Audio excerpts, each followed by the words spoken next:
price for everyone's faith. And it sounds like it's maybe cheap, or not cheap, maybe like a good deal, like it's very inexpensive, but it's actually not. It's not like money, it's one's faith. As you mentioned, we are our faith, and it seems like it's not a cheap thing. He makes it sound cheap, or easy. Oh, easy. He makes it sound easy, but it's not.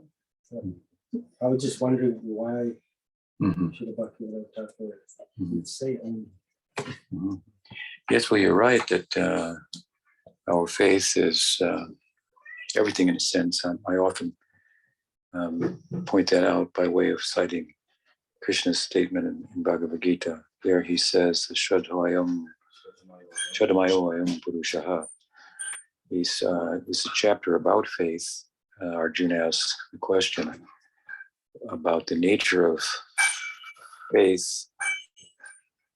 I think that is, how does he begin that chapter? Anyway, he asks about the nature of people's faith. I think that he speaks about or asks about faith independent, let's say, of the scripture. And so people who pursue that, what becomes of them. And Krishna speaks about faith born out of the mode of ignorance, faith born out of the mode of passion, faith born out of the mode of goodness, the latter of which is tied to scripture. And anyway, in the context of speaking about that subject, he makes the statement that a person is his or her faith.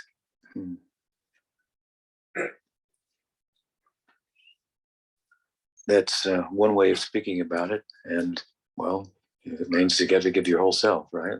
By that, so that's not inexpensive. I should mention that in the Bhagavatam, there's of course, a parallel kind of the Bhagavad Gita, which we refer to as the Uddhava Gita, where Krishna speaks the same truths, same answers to Uddhava. Those questions are a little different because he's speaking from the Brahminical perspective, whereas Arjuna's questions are arising from the Kshatriya's perspective, and the context is the battle at hand, battle of Kurukshetra and so forth. In the Bhagavatam, Krishna gives a fourth type of faith for in Sattva Guna, or Tamagun, Rajagun, Sattva Guna being faith in devas and the scriptures and so forth. There he refers to faith in the Atma as which would correspond with the Sattva Guna, because Sattva Guna gives knowledge. The full measure of knowledge in this world is knowledge of the self. Then he goes on to say faith in me, then that's transcendental, nirguna. Just an interesting point about faith and things that Krishna has said about it. Of course, at the end of that chapter in the Gita, it says, Yashastram vidamuchija vartate karmakata. Nasasiddham bhaktinupina sukham naparamagatim. So those who are conducting themselves in the world according to their faith that is not in concert with revelation, then it's not going to be fruitful in terms of attaining perfection. Nasiddham, nasukam, naparamagatim. You want to attain a supreme, the nice destination. You want to get ultimate happiness and perfection and so forth. So an advocacy there in the Gita of at least sattvic faith, and letting the guiding light be revelation, by which we can know more than we could know on our own. So anyway, that's the context in which Krishna makes a strong statement that a person is his or her faith.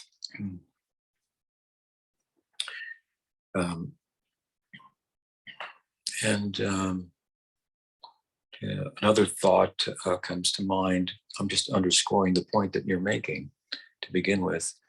Pujapad Sridhar Maharaj once described faith as the halo of Radharani. How do you get that? I forget how we went there exactly about that.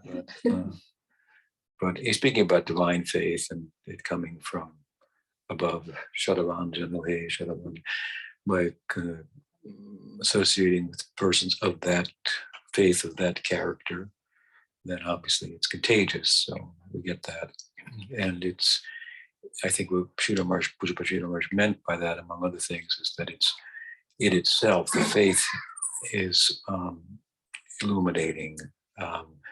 He used to contrast faith, of course, as it should be, with doubt, and to make the point that we are animated by our faith.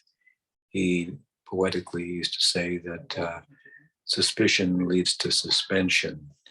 So if we have doubts, then our animation will be suspended in terms of going down a particular path. I'm not sure if it's down there. I'm going to hold off.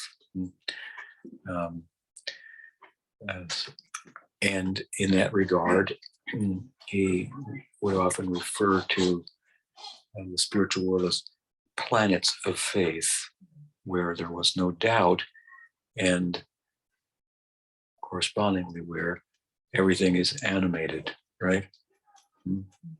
There are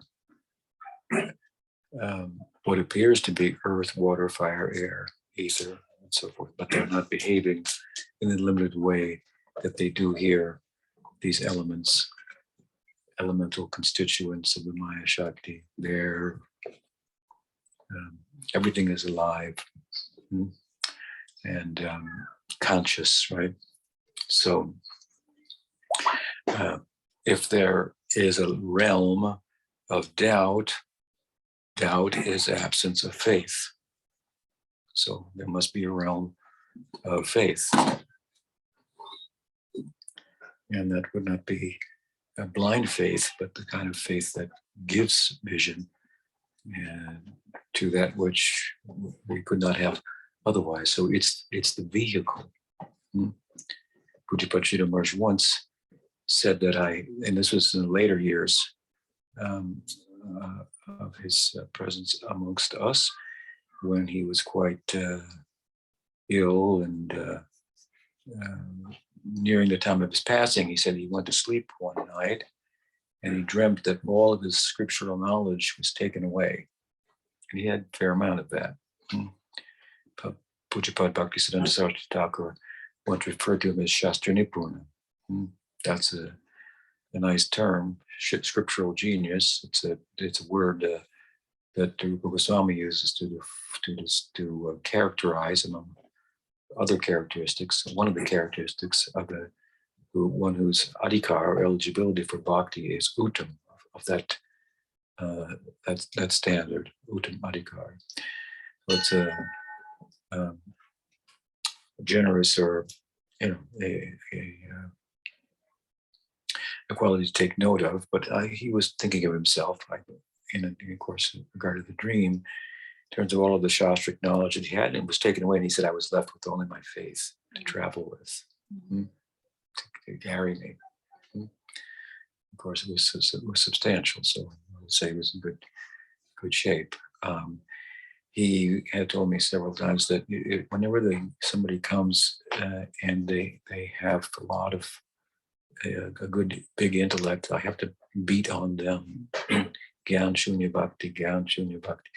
That intelligence is not a suitable vehicle for going there. If we think that it is, and that we can capture that realm between our ears, if you will, if we're not careful with that, which can be a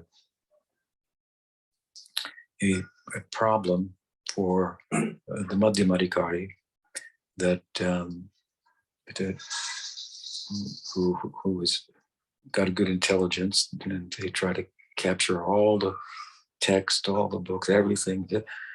And if they're not well guided by that and well grounded in their practice, then they're going to come into touch with the fact that the philosophy that they thought perfectly enunciated and captured the absolute truth doesn't do so, and there are holes in it, and there are problems with it.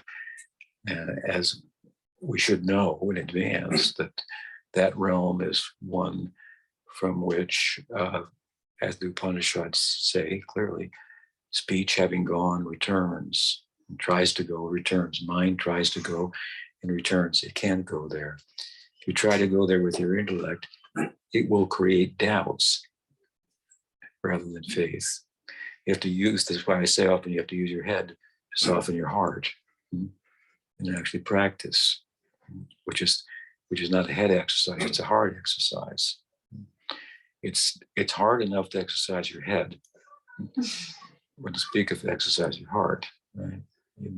That's what brings tears.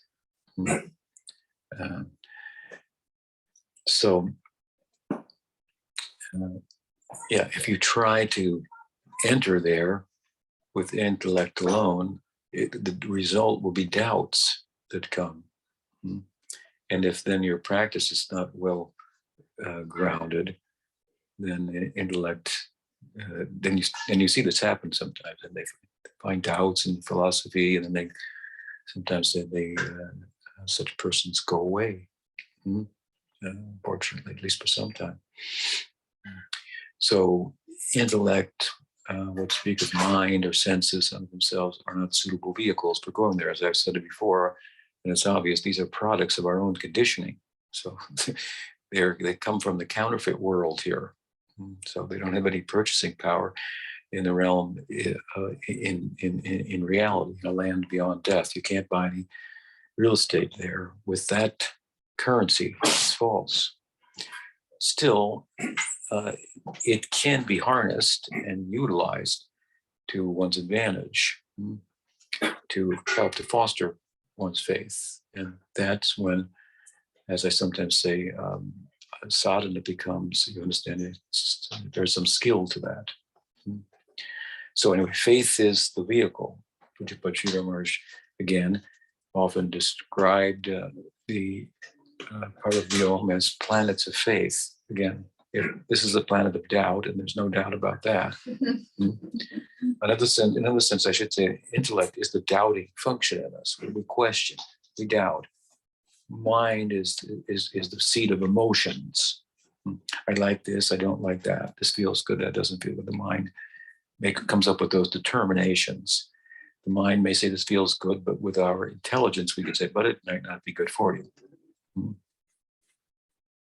Unfortunately, the mind and the senses can corrupt the intellect and cause it to be an assistant of themselves, rather than something that judges over them and makes good determinations about what you should think and what you should touch and what you shouldn't taste, and so on and so forth.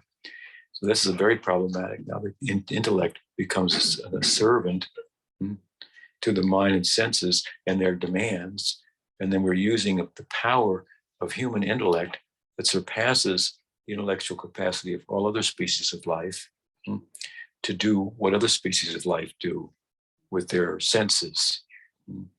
That's a very dangerous animal, if you will. So intelligence is supposed to have a different function that helps us to determine, and this, of course, with the help of revelation, which starts to spiritualize the intelligence, whether something feels good or looks good or seems good, or we like it in our mind, it's pleasing to our mind, whether it's good for us or not, right? And then we start to separate ourselves from the call of the senses, from the determinations of the mind, which are faulty, whether something is good or bad, happy or sad, hot or cold. For you, it might be good. For me, it might be bad. For you, it might be happy. For me, it might be sad. For you, it might be cold. For me, it might be hot. So obviously, it's neither of those. It's something else, whatever that is. It's beyond the reading instruments that we're possessed of and at the faculties at the moment, by which we're trying to understand everything. Well, we're not going to be successful in that. that we should figure out with our intelligence, and then what to do about it. So we need help beyond these faculties. So again, such as revelation. So my point here is that the intellect is a doubting function, right? A questioning function. Question authority.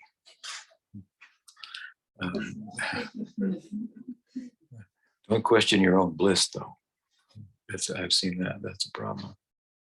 He had bliss for bhakti. Then he became confused and went away. And then he argues against bhakti. And I say, you're arguing against your own bliss. That's not a very good idea. It may be bliss, but how do I know it's bliss? I may be experiencing Krishna, but how do I know it's not an hallucination? You're really thinking a little bit too much there. Of course, at the moment when we have some ecstasy, it's confirming. But if we separate ourselves from that, a bad association over time, and lack of practice, we may the curtains and the clouds of material existence and material nature may take precedence, and we lose sight of that and so forth. But the point I'm making is that intelligence is a doubting function. In that sense, we have sensed objects, as the Gita says. What is the verse? The end of the 3rd chapter. There are senses. Sense objects, senses, is giving a hierarchy. Mind, intelligence, and the self. And the self is of another category. It's not material. But within the material, there's the hierarchy. There's sense objects, and there's the senses to which we perceive them. And there's the mind, which is the 6th sense, right? That without which the other senses don't really work. To the extent that my mind is not connected with the sense, it is connected with the object, I don't experience it, right? All experience is taking place in the mind.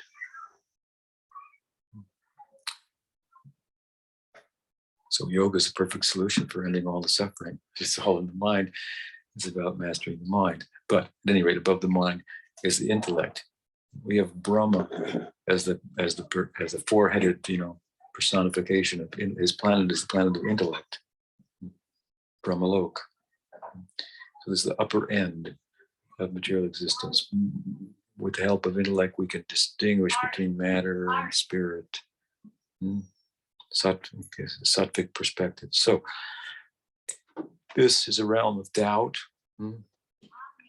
and correspondingly, there must be a realm of faith. In a realm of doubt, we move cautiously. We're going to move with some suspicion, some reservation, because faith is lacking. I mean, just practically speaking, you come to, some place that you're not familiar with, and you're going to make sure that what you eat is not got something in it that is contrary to your dietary regime considerations and so forth, right? You read the label and so on. But when you come to the temple, they don't ask him, where did that come from? Or a child doesn't question the mother. She just has faith. The mother is going to provide something that's nourishing. So in the homeland, the home is in the heart, so to speak. And there we move freely, without any doubt, without any reservation. This is Vrindavan. There's no doubting there. Everyone just happily moving. No questions. And this is beyond, what to speak of beyond the doubting and intellects, beyond the Upanishads and so forth.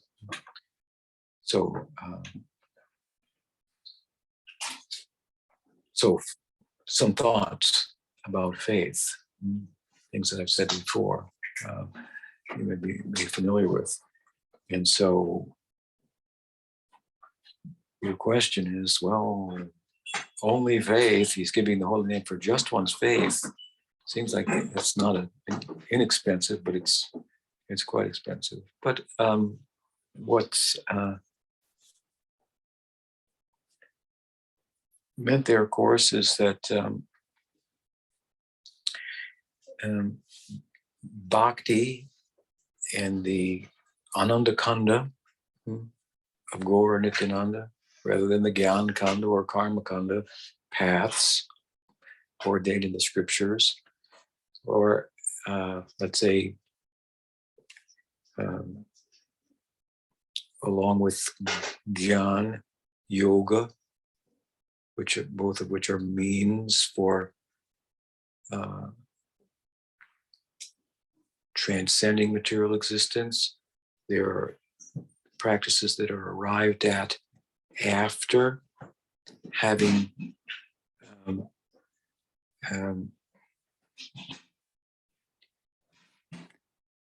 risen above sufficiently the influence of karma and the karma path, the path of karma, the varnashram dharma. This is a path of acquisition. This is a pravriti marg.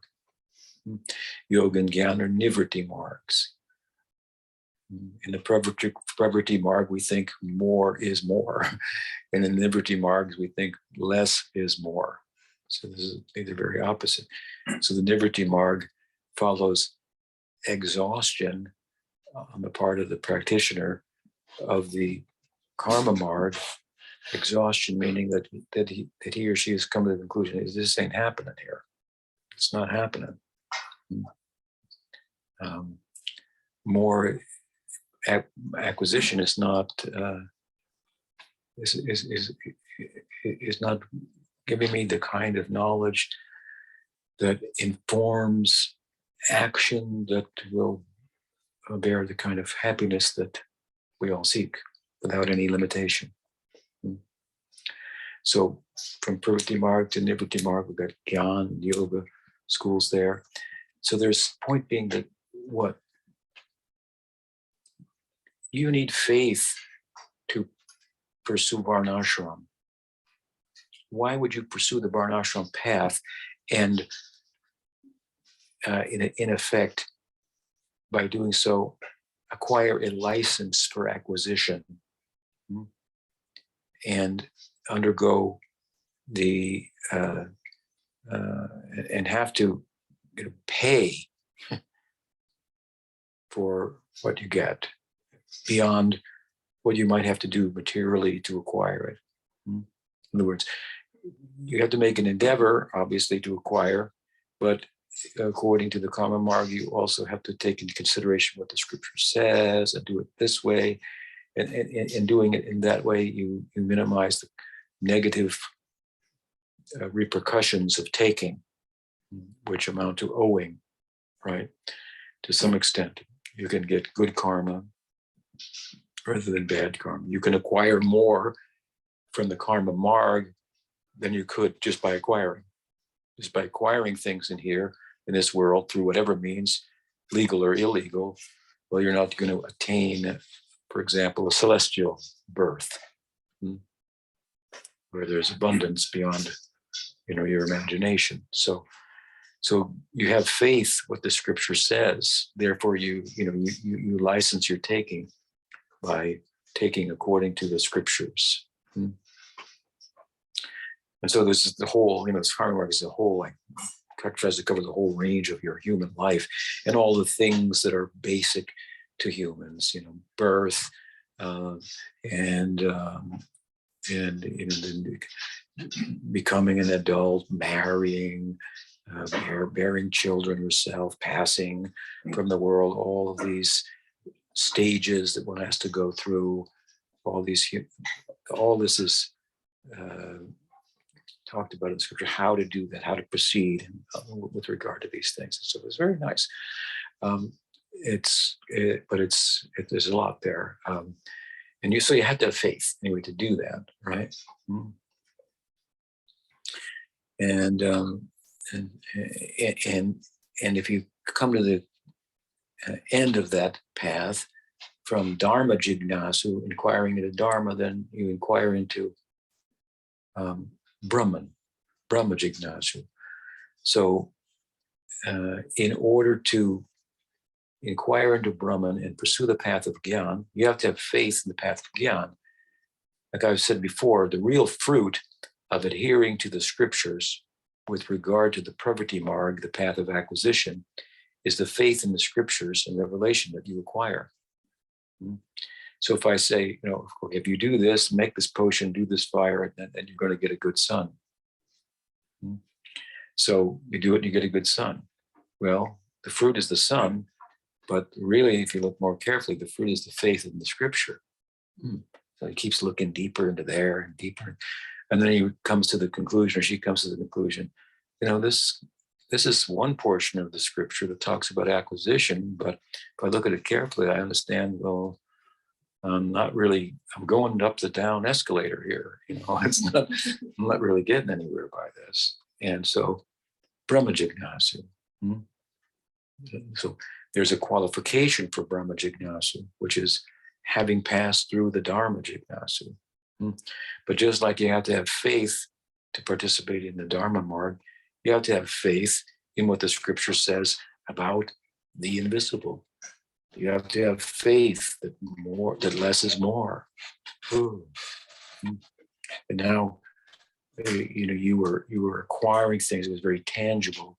Now you're going to acquire the self, which means giving up all the tangibles as they appear to be, and learning that they're not tangible. They're here today and they're gone tomorrow. You can't keep anything. You got no ground to stand on.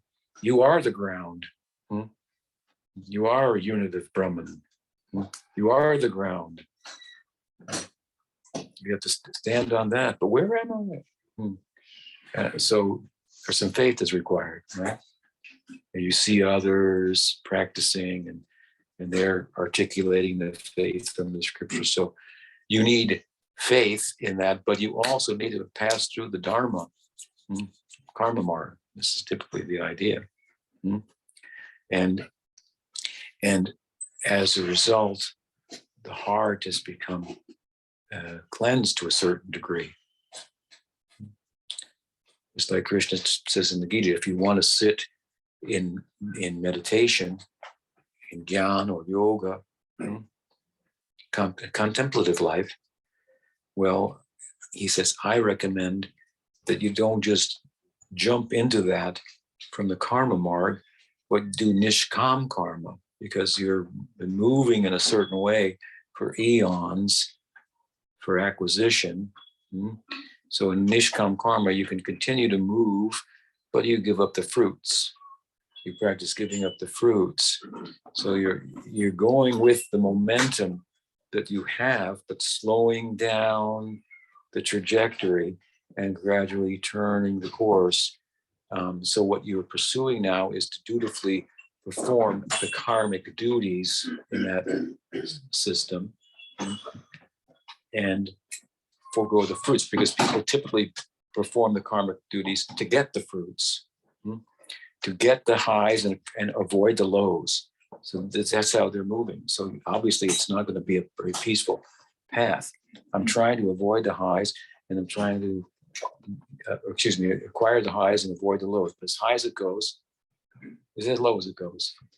But don't forlorn, as low as it goes, is as high as it goes, but you just keep going up and down, right? So yoga or Gyan, these are transcendental paths, if you will, or this is their aim, at least. They're all about equanimity, not going up and down, but flatten the whole thing. Peaceful, shanti, shanti, shanti.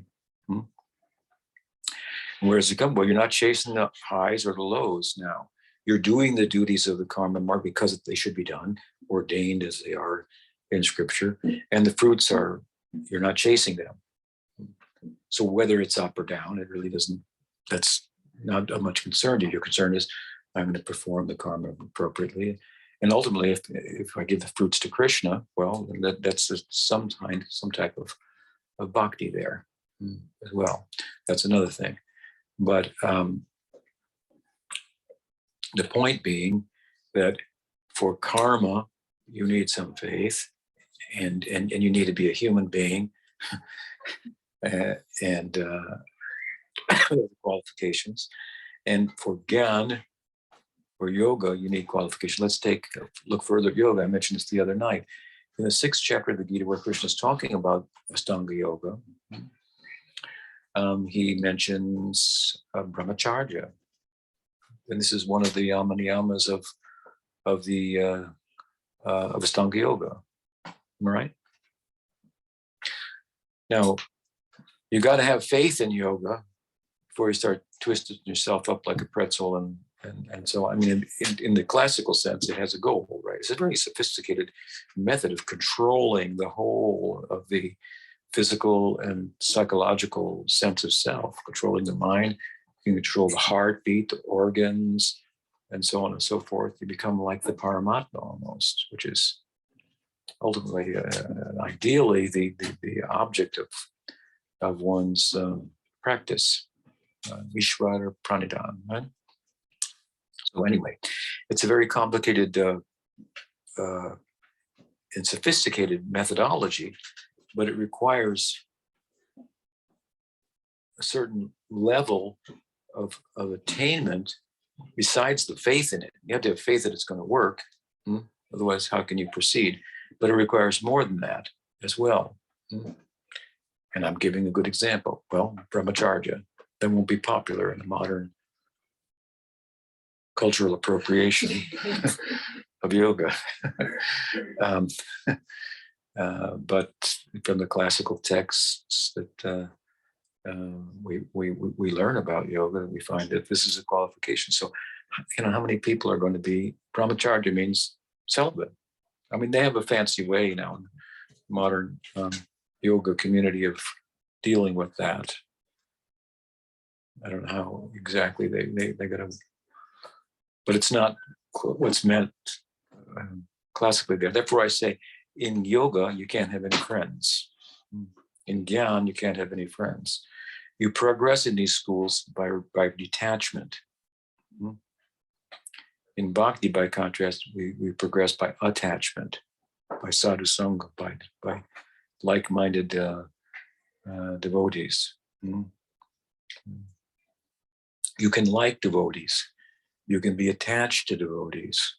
In fact, Narottam Das has a nice poem where he says he's crashing his head against the stone because he doesn't have the association of Rup Sanatan, Raghunath Das, Krishna Das, Kaviraj, where have they gone, and so forth. But he's as high of a devotee as you can get, and he's feeling like this. And so, of course, as much as one is a devotee, your son or daughter or friend, god brother, god sister, and so forth, your attachment to them has a different result than attachment to ordinary people, right? Of course, then I have to think how much someone is a devotee, and then how much you'd be attached to them, and how much you might want to be detached from them. But we progress by sangha, not by vairagya, unless it's viragya, a special kind of rag, which is attachment. So good.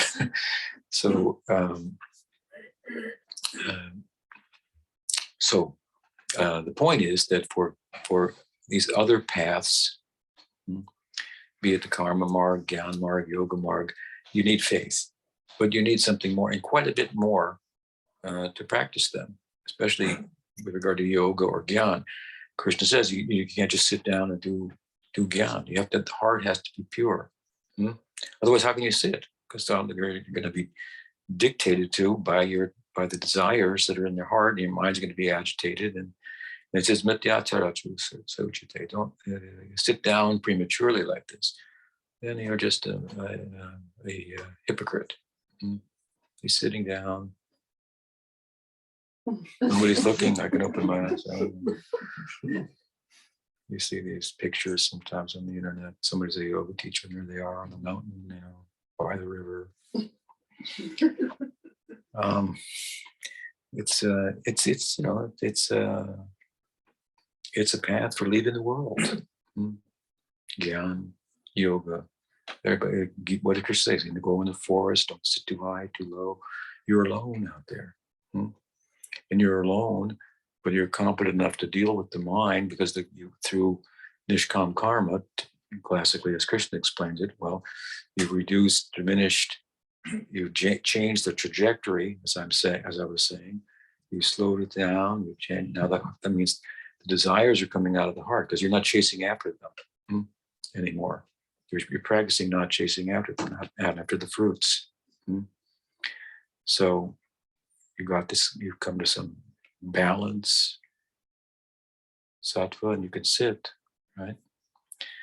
But with bhakti, the point is, it's only faith.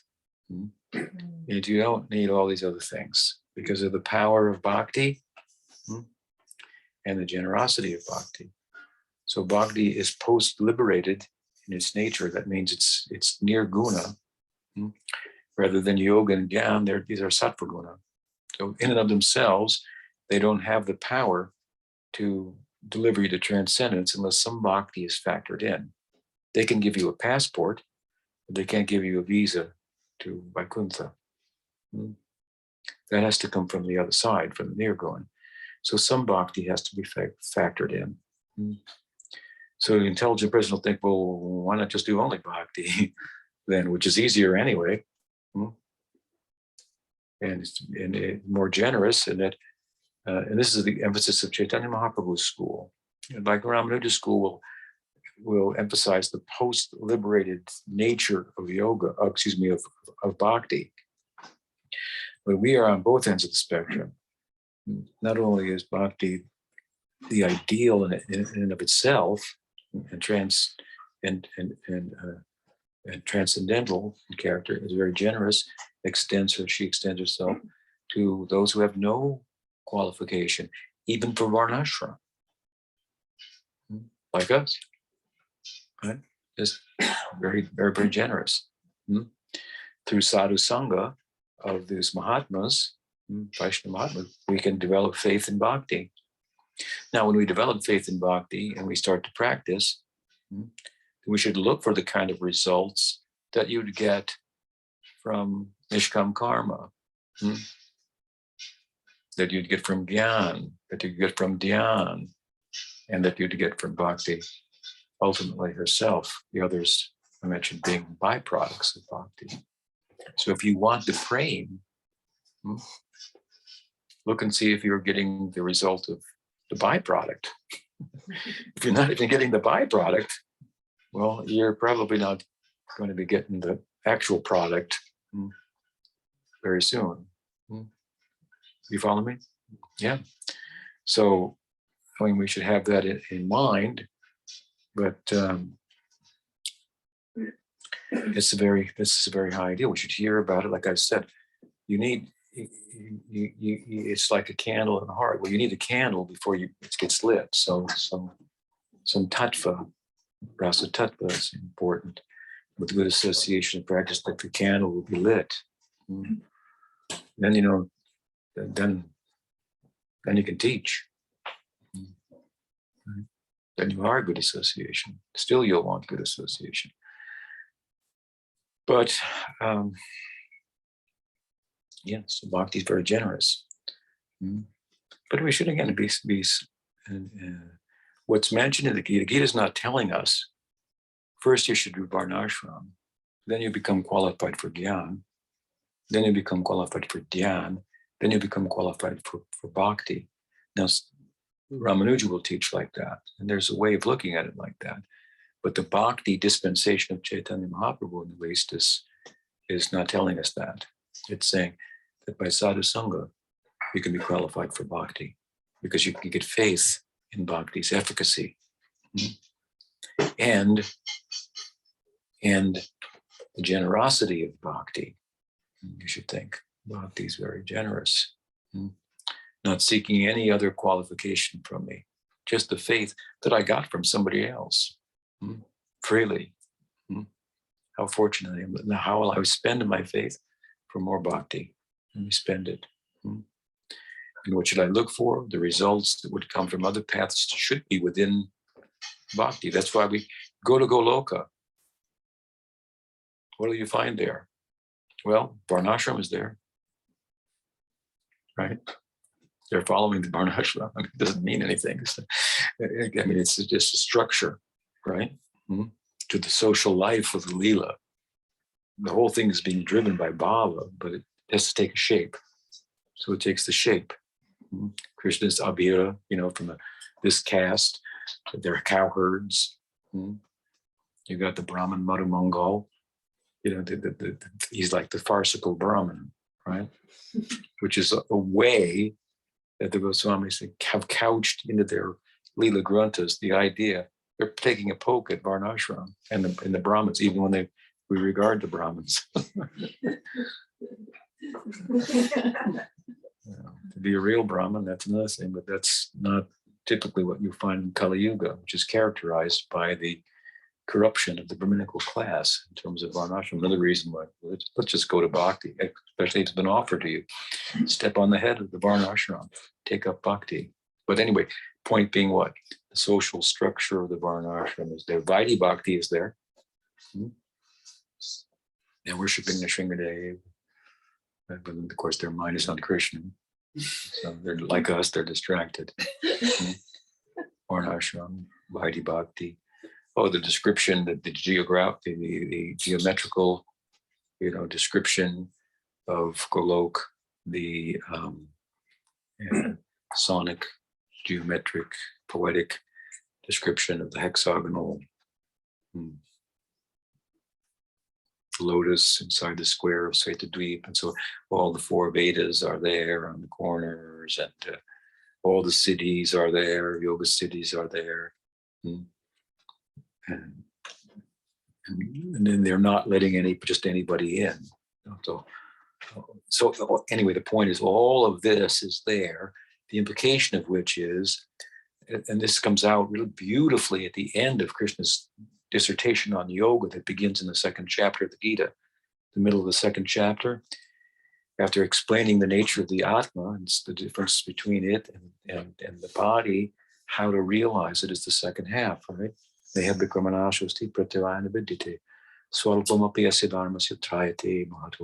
it ends what? Yoginam api sarvesham vatkatenam taratma shalavan vajate yomam same yuktatamumata. I wrote a nice commentary on this verse. You want to go home and read that last verse of the 6th chapter, and you realize what is Arjuna's adhikar. Now to fully take up this bhakti yoga, and the implication being that if we practice bhakti, all of these things that have been described in the yoga ladder, if you will, as it's sometimes referred to, the results, desirable results will all be there within it. What it means to be a devotee. Besides having prema, we have all the other things that are the byproducts of this. People will worship you. People will think you're good company, saintly. Well, to speak of prema, that's when they think you went off the deep end. You lost it all there. Yeah. So that's the idea there. Only your faith. You don't need any other qualification. Even the animals are being given opportunity for bhakti, right? We find some animals like Gajendra, so forth, liberated. So they can't do any other kind of yoga, but they can participate in bhakti, such as their generosity.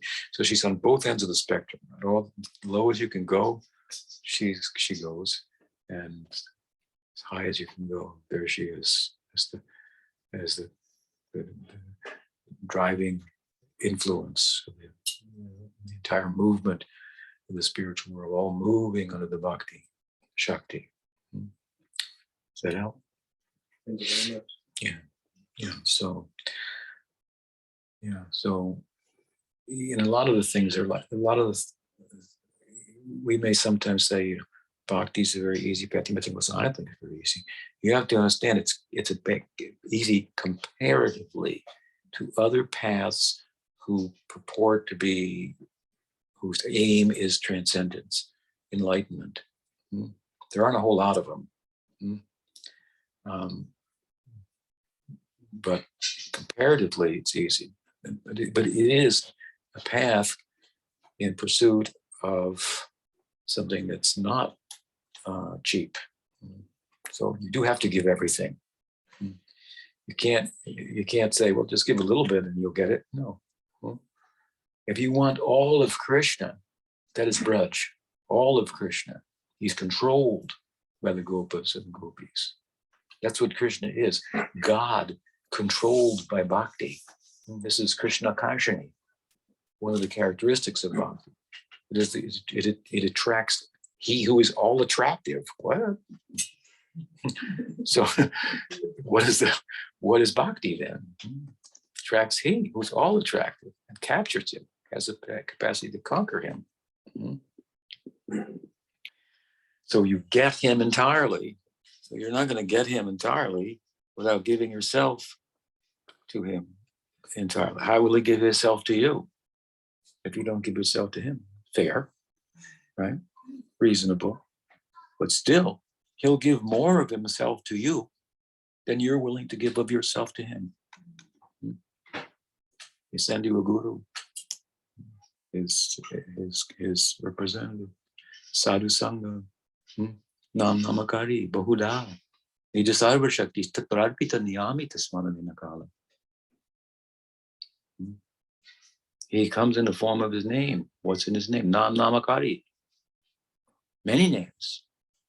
You like Govinda? No, Gopinath. Yes. Krishna, Madan Mohan. So many names. Yashodanandan. You like that name? Well, you're going that way. What's all there else? You like Madan Gopal? You become Priyanarmasaka. You like Gopinath? Okay, become a Gopi. So many names. Nam Namakari. And Krishna Chaitanya says, Bahuda Nija Sarva Shaktis. He's talking about primary names of God. That means names of God in connection with his devotees, not creator, creator name, right? Not the all-powerful one, the almighty, not names like this in relation to this world, where he's the controller, names where he's controlled, those kind of names. These are primary names. Therefore, Mahaprabhu says, Nam Namakari Bahuda, Nija Sarva Shakti. All of your Shakti is in your names. Those kind of names. All of the Shakti is in them. Now, these names are so powerful. He's non-different from his name. And these are names of him in relation to his devotees. And he says, Nam Namakari Bahudan Visavashakris Tatrarpita Niyamite Smarani Kala. Recalling these names, he says, you can do it anytime, at any place. Bhagavatam says, even while sleeping, while eating. Mahaprabhu had a concern in his madness in Nadia that he was chanting Hare Krishna, Krishna Krishna, Hare Hare, Hare Ram, Ram Ram, Hare Hare. And he couldn't stop chanting. And so when he went to answer the call of nature, it's not typical that you'll do worship in the bathroom. So he was concerned about this. And I forget his name, Mark Haradwaj, who became then named differently by Chaitanya Mahaprabhu, was a young lad, said that, what did he say? There are no, with Krishna Nam, there are no restrictions like this. And what name did he give him then? Gopal Guru. Gopal Guru. Goswami, he became. Famous devotee of Chaitanya Mahaprabhu. Mahaprabhu was relieved by this. And he taught in this way that that for this spiritual practice, there are no rules. Anytime, anywhere, any place, and there are no prerequisite circumstances. Is another way of answering your question. They have to be in place. As there is, for example, in the karma marg, you have to do it exactly like this. You can't do it like that. You got to do it this time. You got to face that direction and stand on your head, and whatever it is. It's a lot to it. And if you don't do it right, well, you won't get the result, and you might get the opposite result. A nice example of that, Bhagavatam, of Vritrasura. He mispronounced the mantra by which he wanted to get an enemy of Indra, and he got Indra as his enemy, I think, instead. That's a nice, very important section, actually, in the Bhagavatam, where Rag Bhakti comes out through the mouth, teaches on that through the mouth of Vritrasura, who was Chitraketu. Yes. So, see how generous bhakti is. Mahaprabhu was saying that he's humbled by this. Still, he says, in spite of this, I have no attraction. Just see my condition. Of course, this is not something that, if you contemplate this verse and you become neurotic, then you're not doing it right. So you don't want to do that. You want to have a healthy understanding of the generosity of the name, not how bad I am, but how generous the name is. I'm unfortunate that I don't have a taste for this. And Mahaprabhu says, because I've other things that I think are valuable, anarthas. That's my condition. But it's a hopeful condition nonetheless. It's not a neurotic condition like, I'm bad.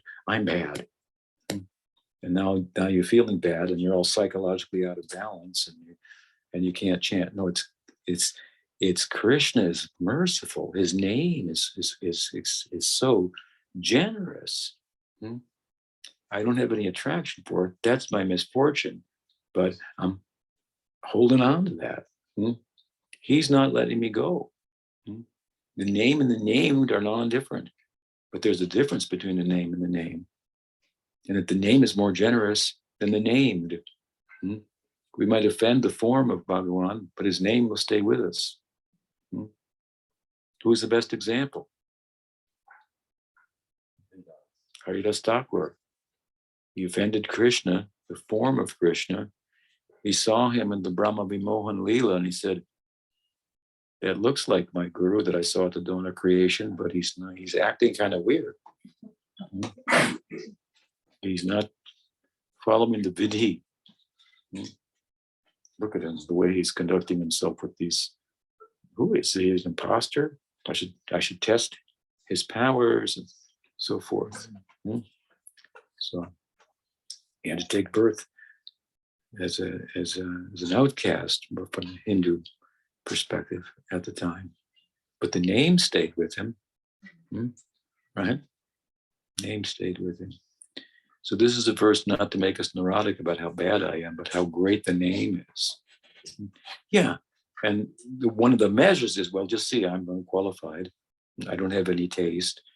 That's unfortunate. I'm unfortunate, but still the name is with me.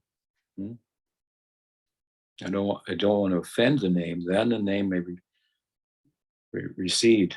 But just because I have material condition and desires, the name's not going to recede because of that. The name is coming after me to deal with that, despite my condition, and not asking any other qualification of me.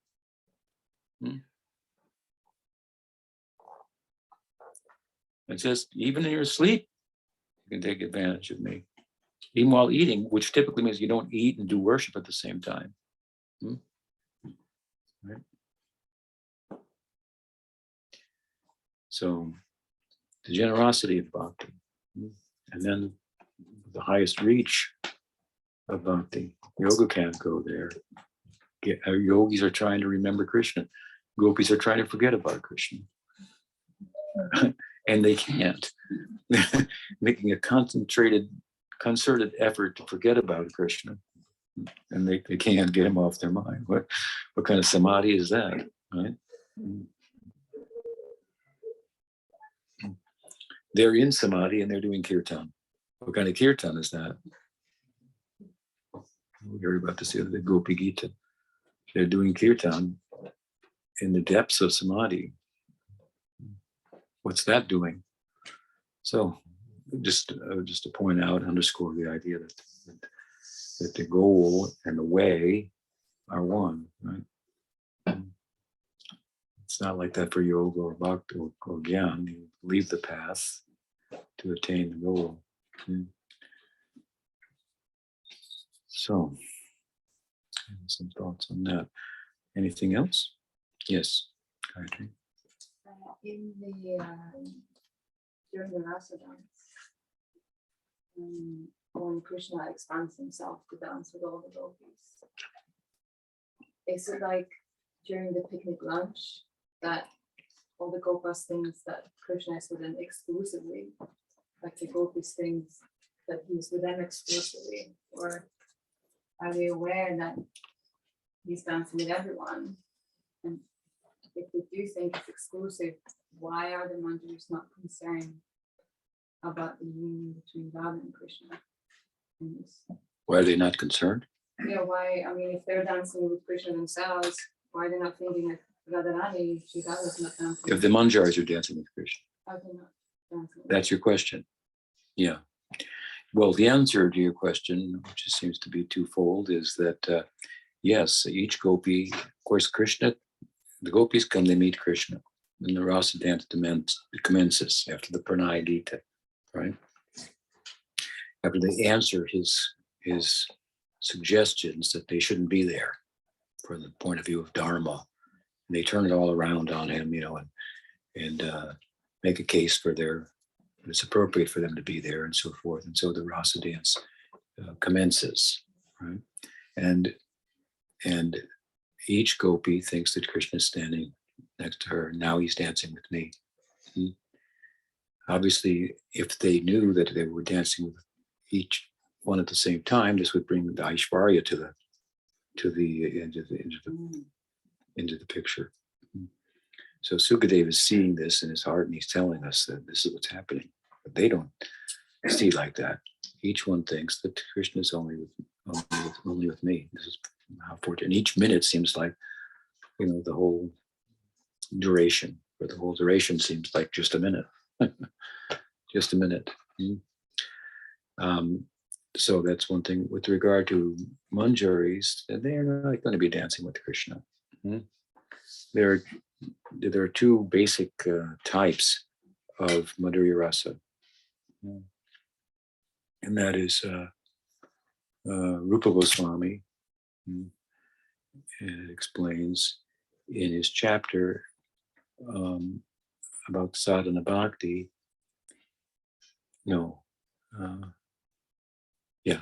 In Bhakti Rasamrita Sindhu, about Raganuga Bhakti. There are the divisions of Sambandhanuga, which means the relationship as a servant, as a friend, or as a parent. And then there's Kamanuga, which is relationship with Krishna romantically. There's two types of that Kamanuga, he says. One is the type that, to use a simple term, we call Kantabhav, and the other type is called Sakibhav. So Kantabhav means these gopis, they have a direct romantic relationship with Krishna, like Radha or Chandravali, her cousin, and others, and so many. They have a direct romantic relationship with Krishna.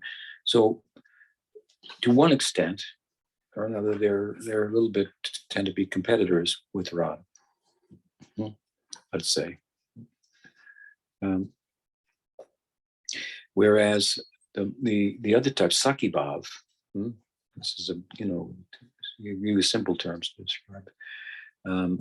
Sakibhav is a type of Madhurya Rasa where one identifies oneself as the friend, the Saki, of the devotee, the gopi, in Kantabhav, the friend, and seeks to assist that friend in her efforts to have romantic relationship with Krishna.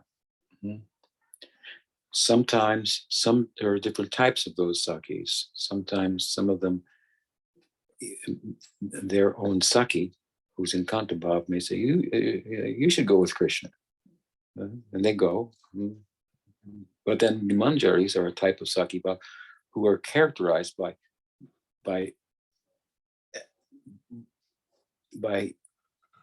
their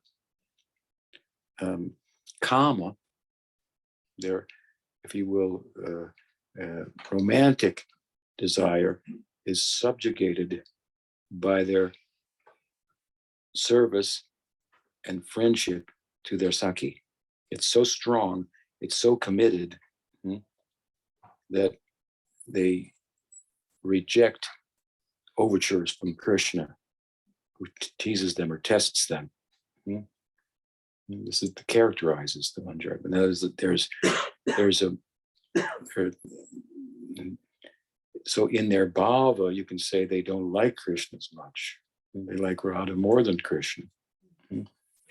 But of course, the math underlying it is that if you want to please Krishna, well, no one can please Krishna more than Radha. So let me please Radha. But Krishna will be most pleased with me, and that's true. So they're actually trying to please Krishna. Right? No one can have the fullest romantic, the same measure of romantic reciprocation with Krishna. No can have more than Radha. So if by identifying oneself as a handmaiden of Radha, then if the more you identify as such, the more you're going to have access to her experience, which is going to be, shared with you just by the very nature of your being identified with her. You're going to be aware of it, experience it, so forth. So the manjaris, they're there to assist. Does that help? Got to answer both your questions, right? Yeah, and of these two types of kantabhav, two types of kamarupa bhakti or kamarupa, the kantabhav and the saki bhav, Rupa Goswami or Jiva Goswami says that the saki bhav is preferable. So this is a main line of our sampradaya with regard to Madhurya Rasa. There are technical names for these two terms, but kantabhav and saki bhav is a simple way of describing it. Yes. Kind of a follow-up. I'm wondering, is there anything analogous, say, in Chaitanya Mahaprabhu's pastimes, as far as the manjaris kind of identify with Radha's love? Do the devotees who are following Gaura, does anything happen to them in a similar manner? And we find that Rupa Goswami, who is Rupa Manjari, appears as a Brahman boy in Gaur Lila and Dasya Bhakti. Dasya Bhakti to Gaur, to reverse it around, results in Braj Bhakti, let's say. Gopi Bhav there, for example. So all of the devotees in Gaur Lila, they have Dasya Bhakti for Chaitanya Mahaprabhu. Now there are some exceptions of sorts, like Sachi obviously has Vatsalya Bhav for Chaitanya Mahaprabhu.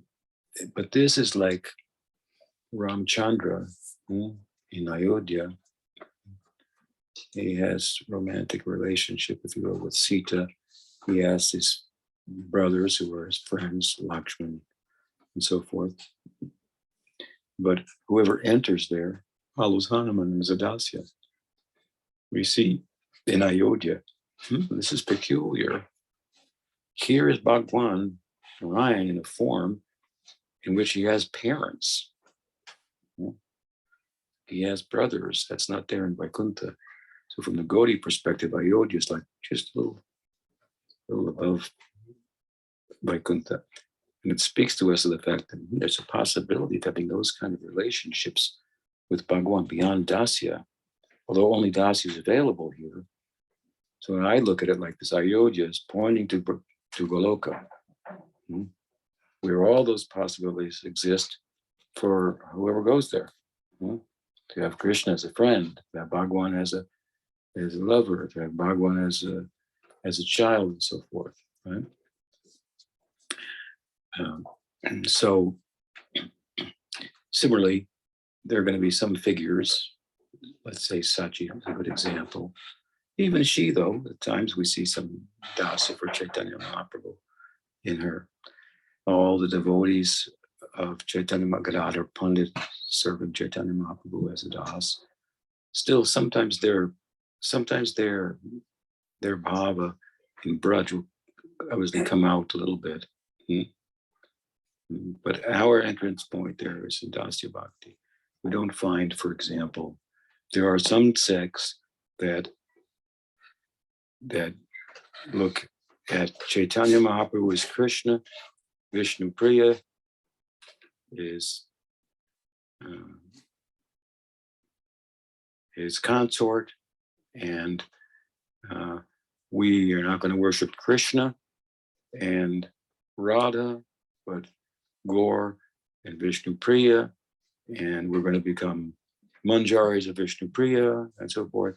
This is an idea. There are sects that practice like this there, but these are theological perspectives that are not found in our scriptural canon. So, I mean, I found a book once that talked about Manjaris for Sita in Ayodhya. They obviously got it from Gaudiya Vaishnavism, kind of thought it was a cool thing. And well, Ram's got it too. We've got it over here too, something like that. So the situation is different. Chaitanya Mahaprabhu was tasted Manjari Bhav in Puri, I believe, when he chased after the sand dune, and then he found himself in samadhi, in being asked by the gopis to bring flowers and so forth. Sometimes it's thought, oh, he's taking an assistant role here, and he tasted Manjari Bhav. But that's not what he's pursuing directly, but he tasted it nonetheless. But that's not what you're asking about. Just it comes up in the context of discussing the question that you asked. Does that help? It does, but I think what I was trying to ask and didn't do very well at was maybe like when the Manjaris help Radha and Krishna get together, Right. and certain signs come on Radha, and then they also come on the Manjaris. And I'm just, so Gora, he experiences Radha Bhav. What about the devotees around him who are trying to assist him in that? Do they also taste some sort of Radha Bhav? Yeah, sure. Sure. I mean, that's the whole idea, right? But that's being experienced internally by Chaitanya Mahaprabhu. That means he's experiencing Krishna Lila. So through the service in Gaur Lila, which is ecstatic in and of itself, you're going to experience Krishna Lila as well. Follow?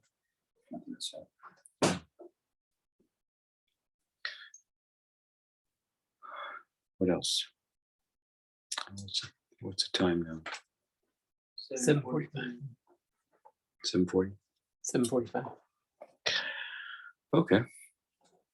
Yes, nice to see you. And a good husband. So about, the generosity of the holy name, Mhm. but what about, like the 10 offenses, and not to think that we're so bad, but isn't that a big consideration, how chanting inattentively or the other offenses, how that can really hamper our receiving that mercy of the holy name?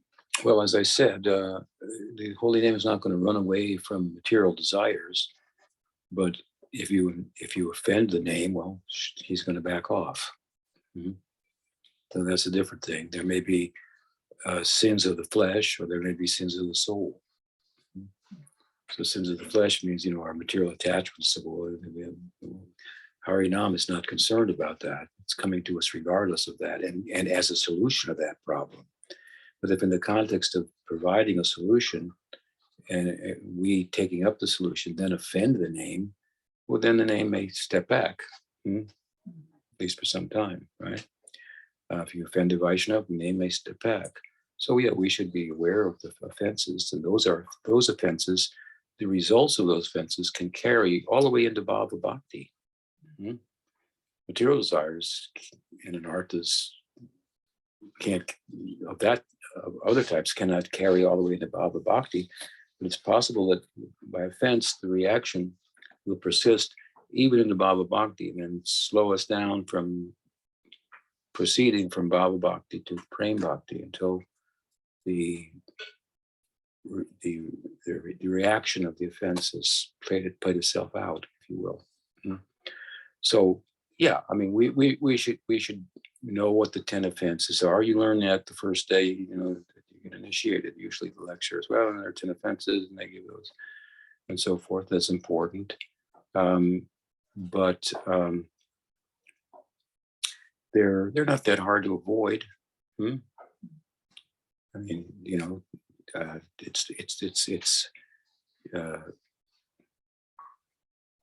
I mean, to offend a Vaishnav, and why would you do that? So, Because they offended you. well, you're a Vaishnavi, so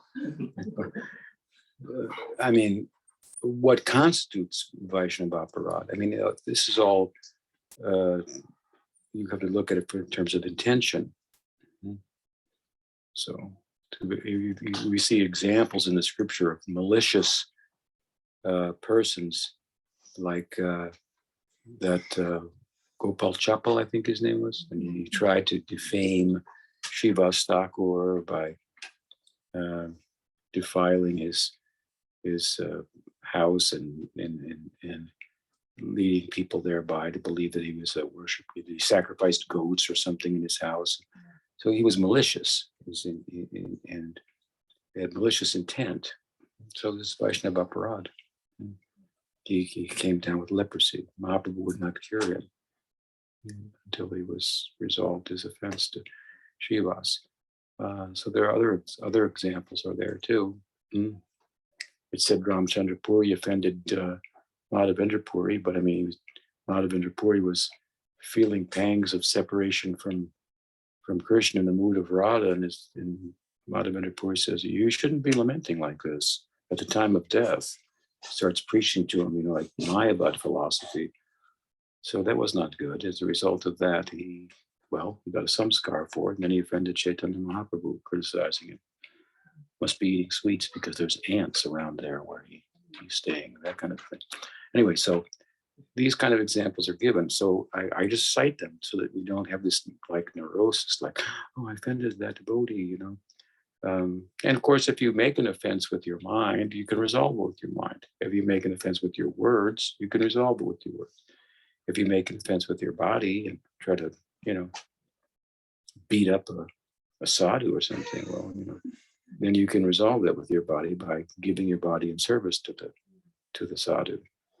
So I think that these things are, this type of offense, offending a Vaishnava, is misunderstood, and sometimes by devotees, and also by those who think that they're offended, or put themselves in a position whereby persons think that that's one I don't want to offend over there, because he's sitting up there, and that'll be a big problem for me. So then that becomes a way of manipulating people and intimidating them. I mean, these things are all subject to abuse and so forth. And then you create a whole,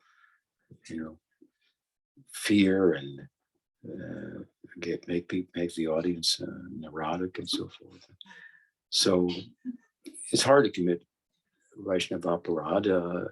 Now, some Vaishnavas are not such that you can take advantage of their association. So then you have to keep a distance from them. We're supposed to respect all the Vaishnavas. That means you have to keep enough distance from them to respect them. So sometimes it'll have to be like all the way across the planet, you know. Anyway, he's chanting over there. Okay, I respect him for that, but I don't have him in my face and have to deal with him because it's counterproductive because of the way he or she conducts himself. So you have to be wise and, you know, create enough distance that you can respect everybody. If you're too close to somebody who is not conducting themselves in such a way as to help you, then step aside. So then, you know, offending the guru, disobeying the guru, that's not so.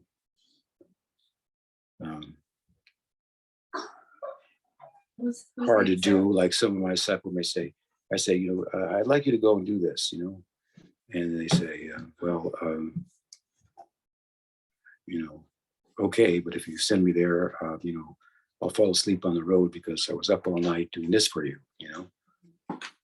And I say, oh, okay, well, I'll get somebody else to do it then, you know, instead of Guru Dev told me to go, okay, I was up all night, you know, for the festival preparing things. Now he told me to drive from Aldari to San Francisco at 6 a.m. Hope I won't fall asleep because it's Guru Dev's order, you know, and I haven't slept all night. And about far I go and I get in a crash. And they said, what the hell did you do that for? You know, I mean, why don't you just tell me, you know, have somebody else go. So this kind of dealing, you know, is the lack of this is the lack of just being grounded in our human common sense in the context of practicing bhakti, and everything gets out of proportion, and so it's weird. It's not integrated and organic, and we, you know, ingested it, and so on. So that's important.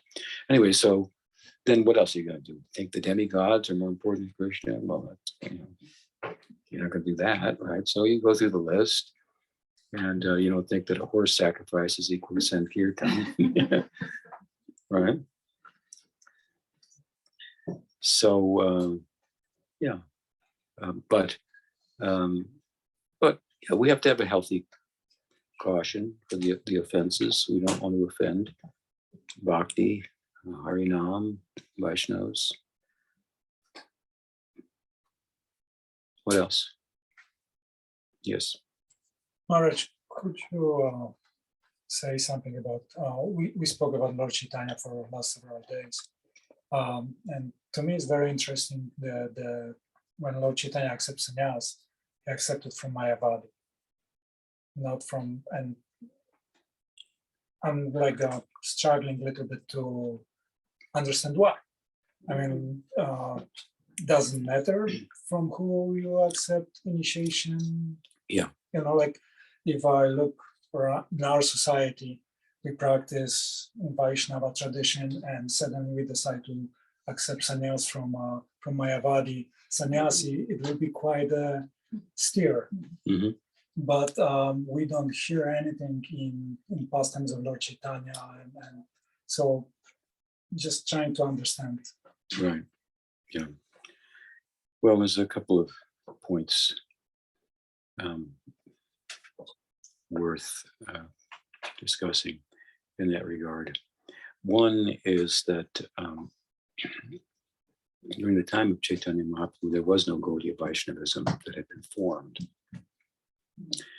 The architects of that sampradaya were the Goswamis, as they were commissioned to write about and establish standards of behavior, conduct, and so on and so forth. What is initiation, and so on. They did all that. That was a later development. The sampradaya, the church formed afterwards. You know, like the Catholic Church formed after Christ came and went. So, and at the time, the Shankar Sampradaya was quite prominent, and there's a strong emphasis on the renounced order there, and excuse me, we find that all of the principal sannyasi elderly associates of Chaitanya Mahaprabhu. There were 9 of them. They're compared to the roots of the metaphorical tree of bhakti, the fruits of which are prem, the branches of which are the devotees, and right, the trunk of which is Chaitanya Mahaprabhu himself, divides into 2 other trunks, Nityananda and Dvaita. Well, the roots were these sannyasis, Keshava Bharati, Brahmananda Bharati, and so Brahmananda Puri, and so on and so forth. They were all elderly gentlemen, renunciates, and they were all from the Shankar Sampradaya. And so in those days, such things, someone could take sannyas from the Shankar Sampradaya, receive the mantra Tat Tvamasi that they would give, and then might come to be associated with some bhaktas and change course, and I don't think would happen in reverse very often, but and another example of what I'm talking about is that there are 4 basic maths or monasteries of Shankar established. One of them is in Jagannath Puri. It's called the Golden Math, and that math has an emphasis on bhakti. All of the religious Brahmins affiliated with that math, and the Advaita Sampradaya, are in charge of Jagannath's puja, the temple. They're all Advaitins, Jagannath's accepting their service.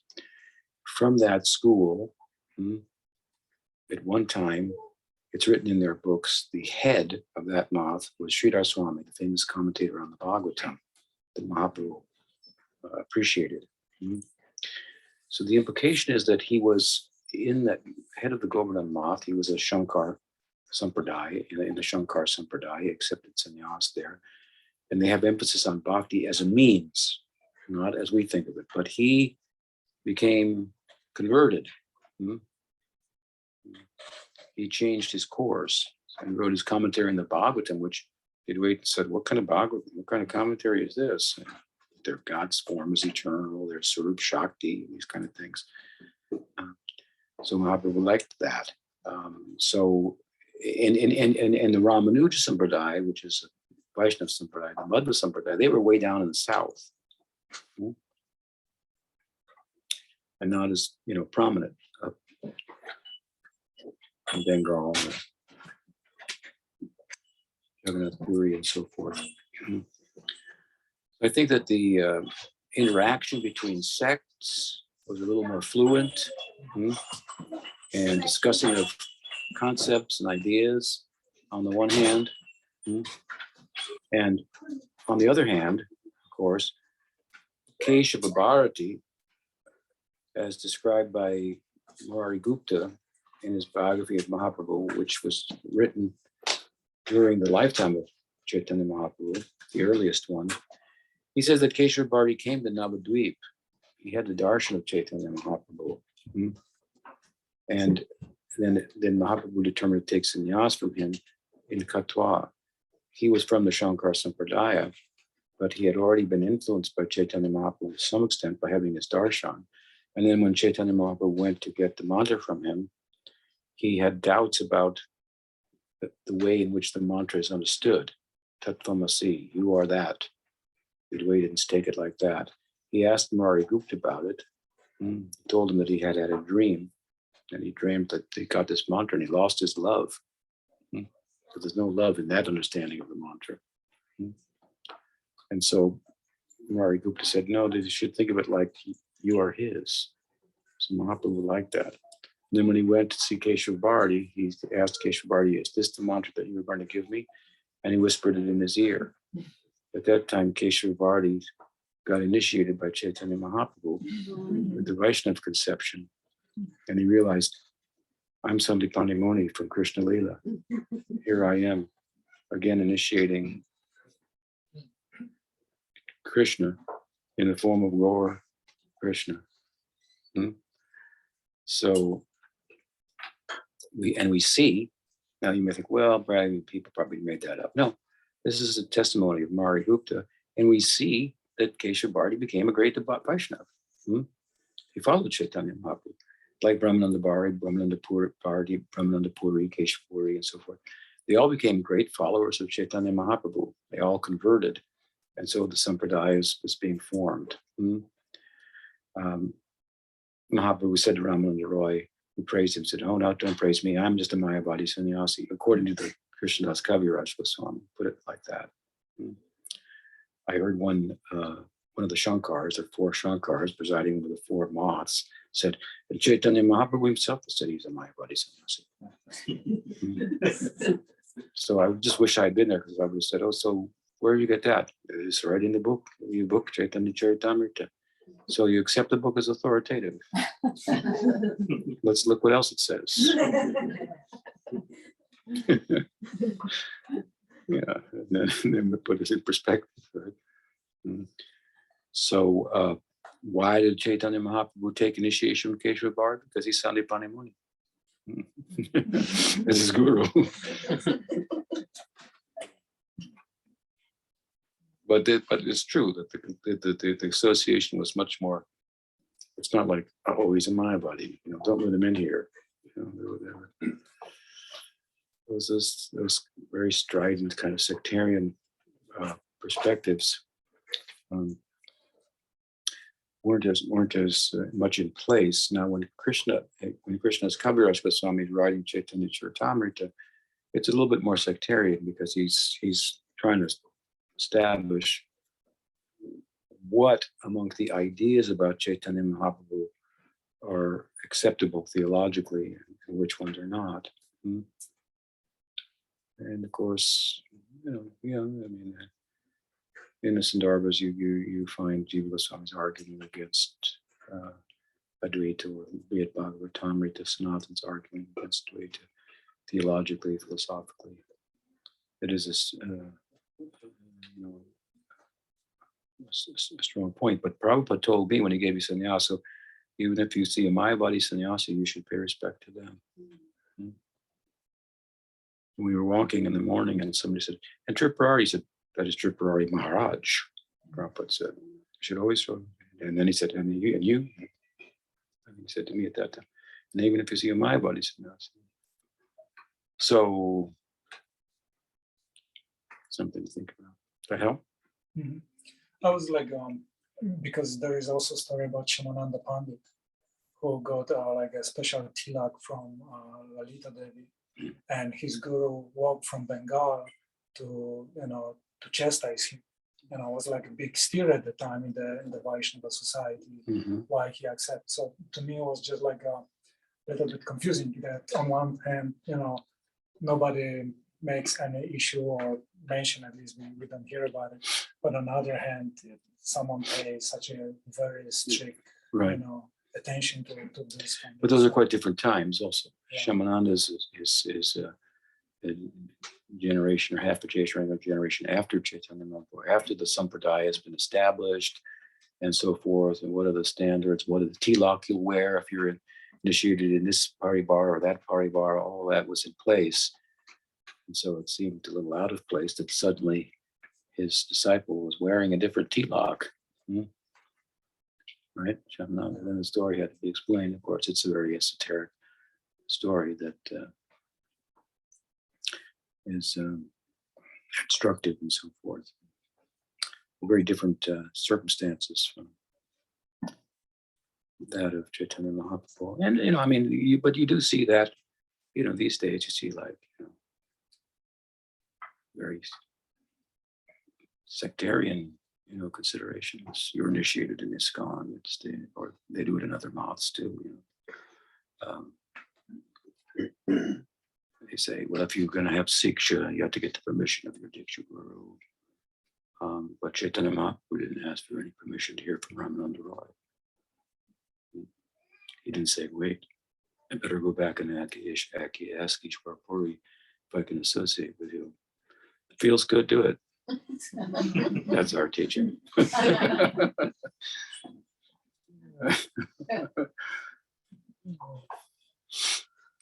So, the idea there is, of course, if we want to take Siksha, they say the Siksha should follow the line of the Diksha. So it means if you're initiated in the Gaudiya Sampradaya, And you should take Siksha from the Gaudiya Sampradaya rather than some other Sampradaya. Makes sense. Because that will foster the Diksha that you have, help it to grow. So, all right, I think we'll stop there. We'll get together again tomorrow night. We'll have some more questions, I think, tomorrow night. And then Friday, we have more, and Saturday, we'll have more formal talks of sorts. I think Friday night is the appearance of Sri Vastapi, so we've been asked to talk about him. And Saturday, we'll conclude the Gaur Leela section, Chaitanya Mahaprabhu going to Jagannath Puri. Gaur Bhakta Vrinda ki jai, Gaur Premanandi. Divine Grace Bhaktivedanta Tripurari Swami Guru Maharaj ki jai.